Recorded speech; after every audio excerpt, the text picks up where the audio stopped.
उत्तर प्रदेश के प्रयागराज में संगम की रेती पर एक बार फिर आस्था का मेला सज चुका है। जी हाँ भक्तों, मैं बात कर रही हूँ प्रयागराज के माघ मेले के बारे में। 3 जनवरी 2026 पौष पूर्णिमा से माघ मेले की शुरुआत हो चुकी है, जो 15 फरवरी 2026 महाशिवरात्रि तक चलेगा। अगले 44 दिनों तक चलने वाले इस मेले में देश दुनिया से लाखों श्रद्धालु पुण्य की डुबकी लगाने पहुंच रहे हैं। इससे पापों को धोने, पुनर्जन्म के चक्र से मुक्ति पाने और मोक्ष प्राप्त करने का एक साधन माना जाता है। प्रयाग का माघ मेला विश्व का सबसे बड़ा मेला है। हिंदू पुराणों में हिंदू धर्म के अनुसार सृष्टि के सृजनकर्ता भगवान ब्रह्मा द्वारा इसे तीर्थराज अथवा तीर्थ स्थलों का राजा कहा गया है, जिन्होंने 3 पवित्र नदियों गंगा, यमुना और सरस्वती पौराणिक के संगम पर प्राकृष्ट यज्ञ संपन्न किया था। यहाँ श्रद्धालु कल्पवास करने भी आते हैं।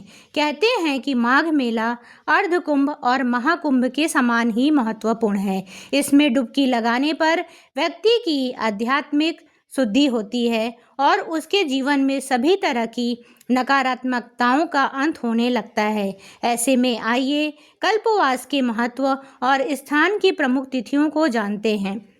धार्मिक मान्यताओं के मुताबिक कल्पवास एक पुरानी परंपरा है, जिसमें श्रद्धालु संगम के तट पर 1 महीने के लिए निवास करते हैं। इस अवधि में वह कुछ विशेष नियमों का पालन करते हुए अपनी इंद्रियों पर नियंत्रण पाते हैं। यही नहीं, साधक सांसारिक सुख सुविधाओं से दूर रहकर ब्रह्म मुहूर्त में स्नान, जप, ध्यान जैसे कार्य करते हुए पुण्य कर्म करते हैं। इसके प्रभाव से जीवन में सकारात्मक परिवर्तन आते हैं और साधक की आत्मा की शुद्धि भी होती है।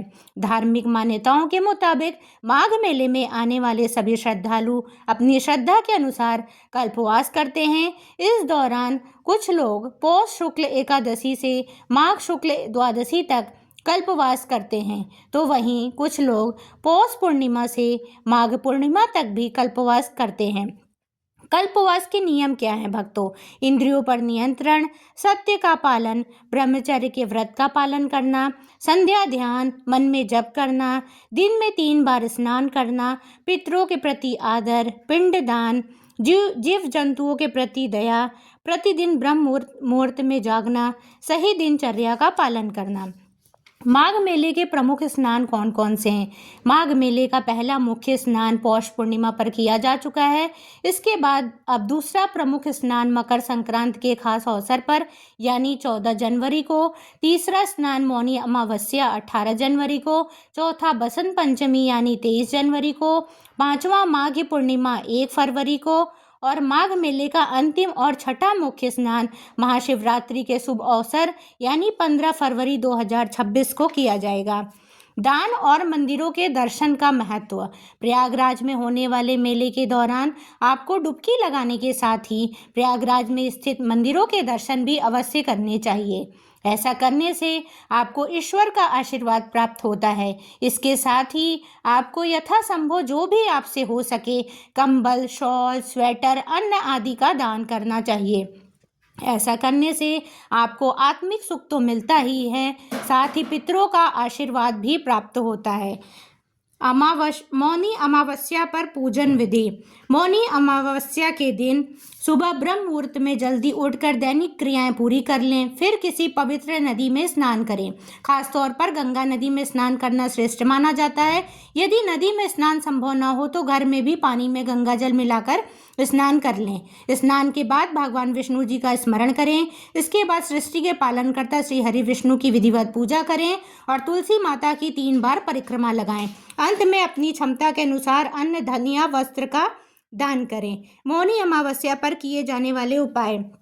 पितरों का तर्पण करें, फिर पीली चीज़ों का दान करें। पीले वस्त्र, हल्दी, केसर, पीले कपड़े, केले और गुड़ का दान कर सकते हैं।